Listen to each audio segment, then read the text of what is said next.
Welcome back again, guys. So today we got a 2016 Toyota Corolla. We're going to be taking the wheel bearings off so that way we can take it to the garage to have the bearings pressed on the hub, and then we're going to do a part 2 where we're putting the hub back on after the new bearings have been installed. So I'm going to try to explain stuff in my little text stuff as the video is going through, but I'm just going to pay attention to this. We're going to try to get it done as quick as possible. So enjoy, and I hope you learn something.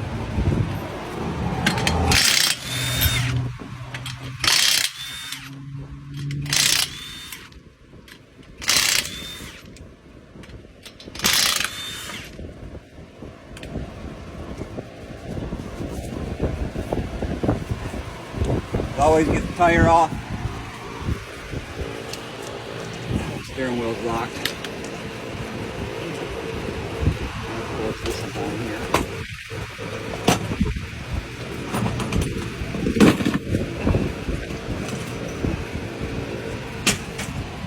Next step, we're going to be taking the caliper off. 14.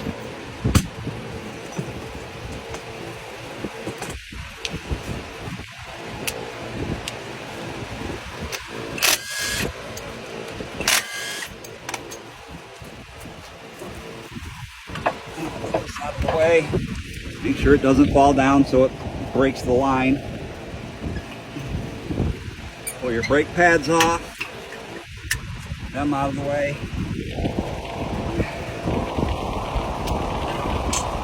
Caliper mount is 17. You get the ratchet with this.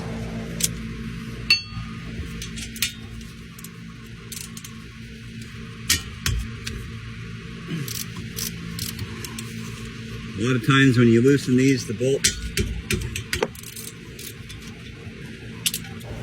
are loose enough to where you can just take them out by hand.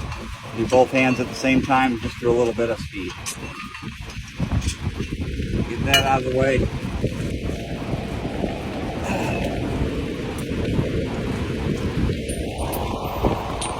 Take your rotor. The rotor's kind of stuck on there. Just kind of hit it between the lugs here a few times.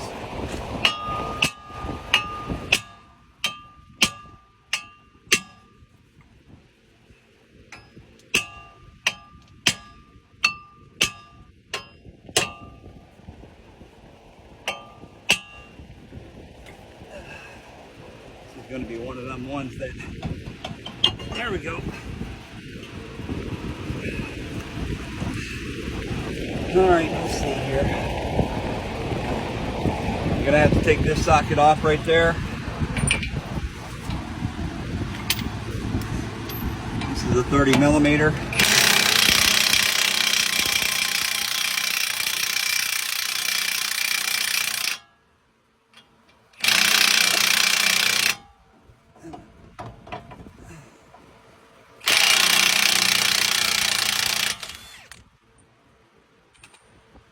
This is the CV axle. It goes right through the wheel bearing.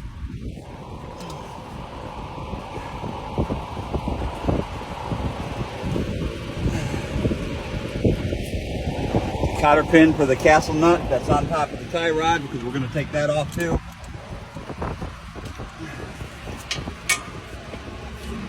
This is also 17. This is the tie rod. The outer tie rod.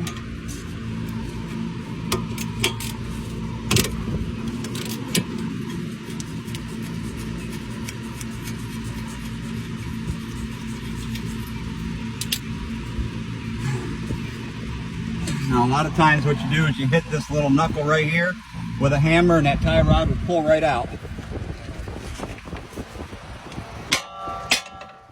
There, gets that out of the way. Next thing we're going to do is we're going to take this. This is your ball joint right here. Part of your spindle. This is your ball joint. So we're going to take the bolts off of this so we can disconnect the ball joint from the control arm. It's also a 17. Let's see if this impact hammer will take it off. It's not very strong.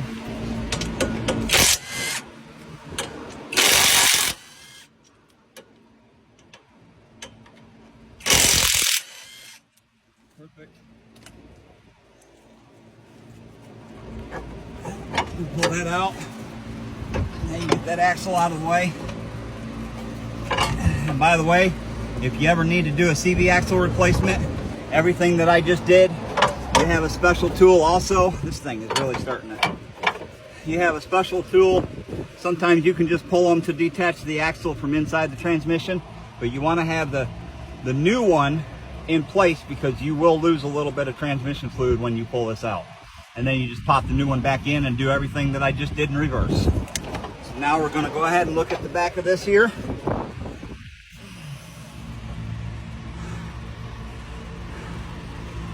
All right, looks like I need, what is this, a cotter nut?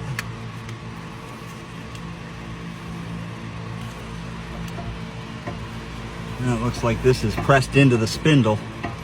So I'm going to go ahead and take this off. First, I got to get this wire right here that you see. This is called the wheel sensor, which is a little 10 millimeter over here.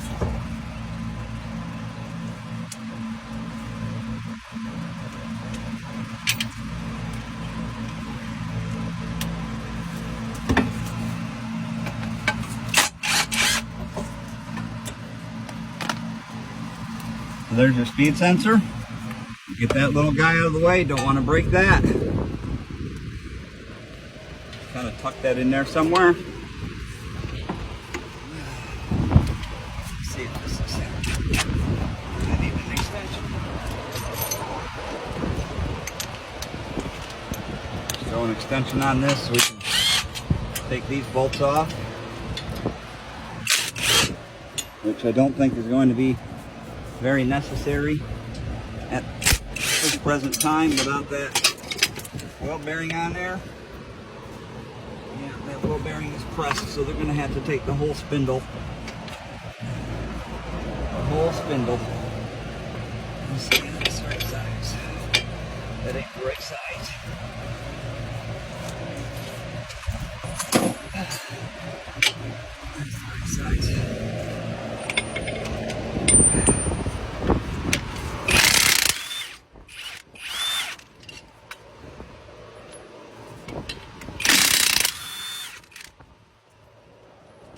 Off, pull this bolt out, and there's the whole spindle, and that's all that's required